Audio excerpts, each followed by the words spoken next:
मुझे भरोसा है सबके सहयोग से बनी भारत की ये न्याय संहिता भारत की न्याय यात्रा में मील का पत्थर साबित होगी।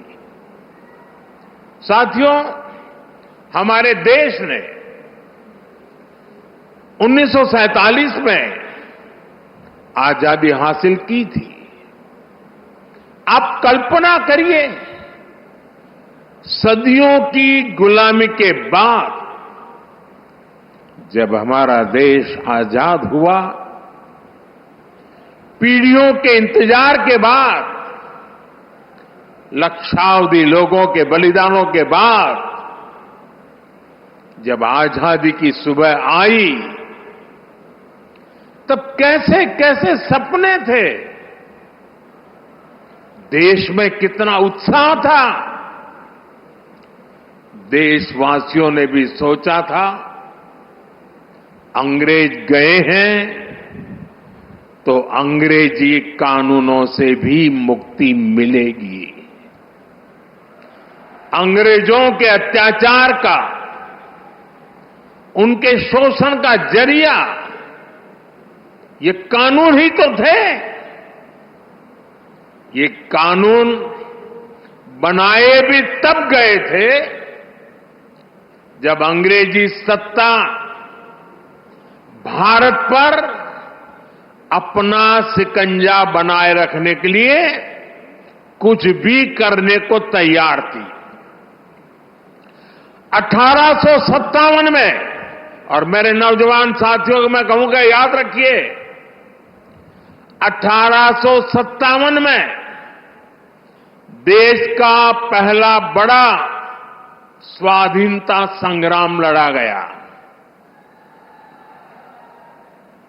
उस 1857 के स्वातंत्र संग्राम ने अंग्रेजी हुकूमत की जड़ें हिला दी थी। देश के हर कोने में बहुत बड़ी चुनौती पैदा कर दी थी। तब जाकर के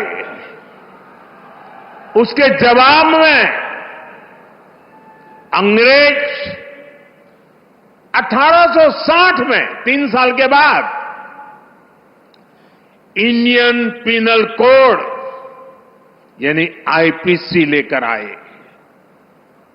फिर कुछ साल बाद इंडियन एविडेंस एक्ट लाया गया और फिर सीआरपीसी का पहला ढांचा अस्तित्व में आया। इन कानूनों की सोच और मकसद यही था कि भारतीयों को दंड दिया जाए, गुलाम रखा जाए। और दुर्भाग्य देखिए,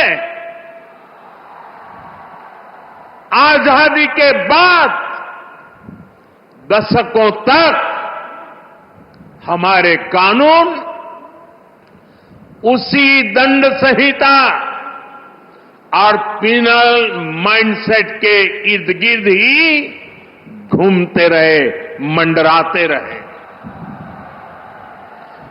और जिनका इस्तेमाल नागरिकों को गुलाम मानकर होता था।